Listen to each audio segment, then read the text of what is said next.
రోజుల్లో ధనలక్ష్మిని ఎవరు కోరుకోరు? చదువుకు రాకపోయినా పర్వాలేదు, డబ్బు ముందు ముఖ్యం, మనవాళ్ళు అదే ముఖ్యమని అంటారు. అందరికీ లక్ష్మీదేవి ఆశీస్సులు అవసరం. అందుకే వారు వివిధ రకాల పూజలు చేస్తారు. లక్ష్మికి ఒక్కసారి నమస్కరిస్తే వారి జీవితం బంగారు రంగులోకి మారిపోతుంది. వారి ప్రతిరోజు అందమైన రోజు.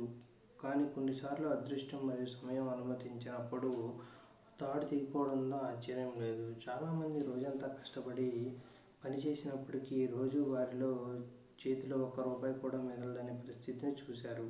ఈ అనుభవం మీకు కూడా అయి ఉండొచ్చు. దీనికి అసలు కారణాలు ఏమిటి? వాస్తుశాస్త్రం ఏం చెబుతుందంటే, వాస్తుశాస్త్రంలో ప్రస్తావించడానికి బదులుగా మన పూర్వీకులు పురాతన కాలం నుండి ఇటువంటి కథలను చెబుతూనే ఉన్నారు. కొన్ని అనవసరమైన వస్తువులు ఉంచుకోవడం లేదా కొన్ని పనులు చేయడం వల్ల లక్ష్మి ఇంట్లో రాకుండా ఉంటుందని వారు నమ్ముతున్నారని ఇంట్లో అందరికీ చెప్పేవారు.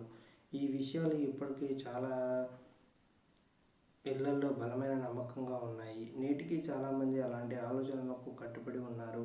ఎందుకంటే ఇంట్లో ఏవైనా వస్తువులు ఉంటే డబ్బులు మిగిలి ఉండవు. వాస్తుశాస్త్రం ప్రకారం ఇంట్లో ఏ వస్తువులు ఆర్థిక పరిస్థితిని దెబ్బతీస్తాయి, ఇంటి నుండి ఏ వస్తువులు సకాలం తొలగించాలో ఇక్కడ చెప్పబడుతున్నాం మేము. స్టాప్ వాచీలు. వివిధ గడియారాలు మన దైనందిన జీవితంలో ఒక భాగం మరియు మనం ఎక్కడ నిలబడినా ఖచ్చితమైన సమానత్వాన్ని ఉంచుతాయి. మేము మా ఇంట్లోని హాల్లో లేదా గదిలో గోడకు గడియారాలను తీసుకొస్తాము. అవి చెడిపోతే వాటిని సరిచేయడానికి కొత్త గడియారాలకు తీసుకువెళ్తాము. ఈ విధంగా మనం వాటిని అక్కడ లేదా రైల్లో ఉంచడం ద్వారా పాత గడియారాల గురించి మర్చిపోతాము. డబ్బు చేతిలో ఉండకపోవడానికి ఇది ఒక కారణమని చెబుతున్నారు. అలాగే ఇంకొక శాస్త్ర ప్రకారం ఏంటంటే, ఇంట్లో నిలబడి ఉంటే గడియారాన్ని ఉంచకూడదు. మన అభివృద్ధికి అనేది ఆటంకం కలుగుతూ ఉంటుంది. ఇది డబ్బు సంపాదించడంలో కూడా సమస్యను కలిగిస్తుంది. తుప్పుపట్టిన ఇనుము. జ్యోతిష్య శాస్త్రంలో ఇనుమును శనిగ్రహంతో పోల్చారు. ఇనుము తుప్పుపడుతుంటే దానికి ఇంట్లో ఉంచకూడదని అంటారు. ఇది మానసిక ఆందోళనను దారితీయవచ్చు. దీనివల్ల వ్యక్తి కెరీర్పై కూడా పూర్తిగా దృష్టి సాధించకపోవడం అసాధ్యం. కొనసాగుతున్న పని మరియు వ్యాపారంలో కూడా అడ్డంకులు ఉంటాయి. ఇంకా మనకి తెలిసిన వాళ్ళు పైకి వెళ్ళిపోయినప్పుడు వాళ్ళ బట్టలు. వాస్తు దోషాల్లో అది ప్రధాన కారణాల్లో ఒకటి. మన ఇంట్లో ఎవరైనా కుటుంబ సభ్యులు మరణించినా లేదా బంధువుల బట్టలు, దిండ్లు, బెడ్షీట్లు మొదలైన వస్తువులు ఇంట్లో అయితే ఉంచకూడదు. జ్యోతిష్య శాస్త్రం ప్రకారం మరణించిన వ్యక్తి యొక్క సంబంధించిన ఎలాంటి వస్తువులు ఇంట్లో ఉంచకూడదు. ముఖ్యంగా వారి దుస్తులను పేదలకు లేదా అవసరంలో ఉన్న వారికి దానం చేయాలి. ఇంట్లో పాత బట్టలను ఉంచుకోవడం వల్ల ఆర్థిక నష్టం అయితే కలుగుతుంది. కొన్నిసార్లు ఇంట్లో ఉన్న కుళాయి నుండి నీరు కారుతూ ఉంటుంది. చాలామంది దీనిపైన కూడా ప్రత్యేకంగా దృష్టి పెట్టరు. కానీ శాస్త్రం ప్రకారం అయితే ఇంట్లో ఏర్పాటు చేసిన కుళాయి నుండి నీరు అయిపోయినప్పటికీ నీరు లీక్ అవుతూనే ఉంటే అది సంపదకు సూచిగా పరిగణించబడుతుంది. అంటే ఇంట్లో ఏదో పదే పదే నీటి లీకేజీలు ఆర్థిక నష్టాలను కూడా దారితీస్తాయని చెబుతున్నారు. నీరు వృధా అవుతున్నట్లయితే ఆదాయం కూడా రోజు రోజుకి పెరిగిపోతుందని చెబుతున్నారు. మీ మెడలో ఉండే ఒక్క మాల ఉంటే చాలు, మిమ్మల్ని ఎవరూ టచ్ చేయలేరు అని కూడా అంటున్నారు. కరుంగులి మాల లేదా ఓంకార్ మాల లేదంటే శివమాల, ఇలా పేరుతో పిలిచినా కూడా ఒకటే అర్థం. ఈ వస్తువును శివభక్తులు ఎక్కువగా ఉపయోగిస్తూ ఉంటారు. ఈ మాల ఎంతో శక్తివంతమైన ధరిస్తారు. ఈ మాల ధరించడం వల్ల ఎన్నో ప్రయోజనాలు కలుగుతాయని, ఎలాంటి సమస్యలైనా అధిగమించవచ్చని చెబుతున్నారు. ఈ కరుంగలి మాల ధరిస్తే ఎలాంటి ప్రయోజనాలు కలుగుతాయంటే, ఈ మాల ధరించడం వల్ల ఏకాగ్రత పెరుగుతుంది. ధ్యానం, యోగం వంటి ఆధ్యాత్మిక సాధనలకు సహాయపడుతుందని చెబుతున్నారు. శివభక్తులు ఇది మరింత శక్తివంతమైన పూజా వస్తువుగా పరిగణించాలట. ఇది శివుని ప్రత్యేక అనుగ్రహాన్ని పొందడం కోసం ఉపయోగపడిందని చెబుతున్నారు. ఆధ్యాత్మిక శక్తి పెరగడంతో పాటు మనిషికి అంతర్గత శక్తి కూడా పెరుగుతుందట. చెడు శక్తులను సమర్థవంతంగా ఎదుర్కోగలుగుతారు అని చెబుతున్నారు.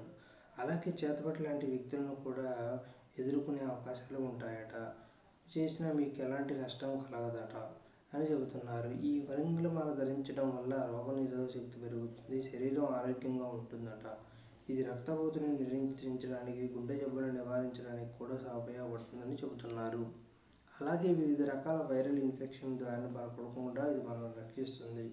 శరీరంలో శక్తి లభిస్తుందట. ఈ మాల ధరించడం వల్ల ఒత్తిడి, ఆందోళన తగ్గుతాయి. ఇది సానుకూలత ఆలోచనలను ప్రోత్సహిస్తుందట. మానసిక స్థితిని మెరుగుపరుస్తుంది. మనసు కూడా ప్రశాంతంగా ఉంటుందని చెబుతున్నారు. ఎలాంటి ఒత్తిడినైనా చాలా సులభంగా మేనేజ్ చేయగలుగుతారు. ఈ కరంగులమాల ధరించడం వల్ల దుష్టశక్తుల నుండి రక్షణ లభిస్తుందని, అదృష్టం కూడా కలిసి వస్తుందని చెబుతున్నారు.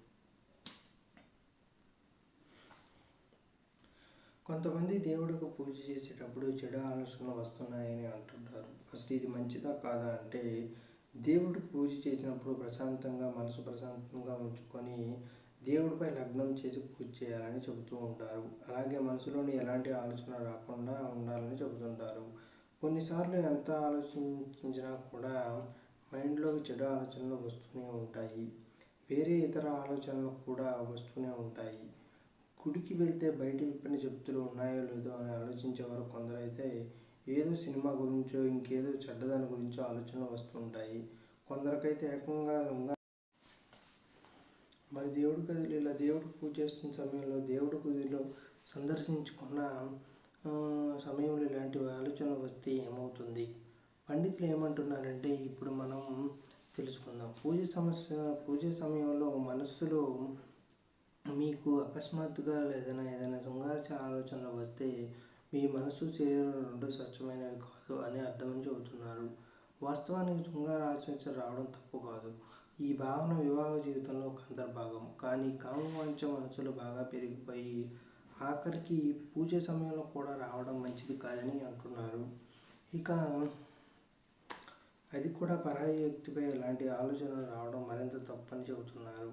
మీరు మీ భాగస్వామిపై అలాంటి ఆలోచనలు వస్తే అందులో ఎలాంటి తప్పు లేదు. పూజ సమయంలో మనస్సులో కోపం లేదా అసూయ లాంటివి రావడం వల్ల ఇది సరైనది కాదని చెప్తున్నారు. పూజ సమయంలో కోపం కూడా రెండు విషయాలపై ఆధారపడి ఉంటుంది. పూజ చేస్తున్నప్పుడు మీరు దేవునిపై కోపంగా ఉంటే అది మీ భక్తి, విశ్వాసం, పిలుపు రూపంలో ఉంటుందట. మరోవైపు ప్రార్థన చేస్తున్నప్పుడు కోపం, అసూయ లేదా వేరొకరి పట్ల ప్రతికూల ఆలోచనలు అనుభూతి చెందినప్పుడు దేవుని నుంచి దూరాన్ని చూస్తుందట. దేవుడు మీ చెడు పనుల గురించి మిమ్మల్ని హెచ్చరిస్తున్నాడని అంటుంటారు. అటువంటి పరిస్థితుల్లో మీరు మీ చెడులను ఇతర పట్ల ప్రతికూల ఆలోచనను నియంత్రించాలని చెబుతున్నారు. కొంతమంది వెండి విగ్రహం ధరించడానికి ఇష్టపడేవారైతే మీరు ఖచ్చితంగా మీకు కొన్ని లాభాలు ఉన్నాయి.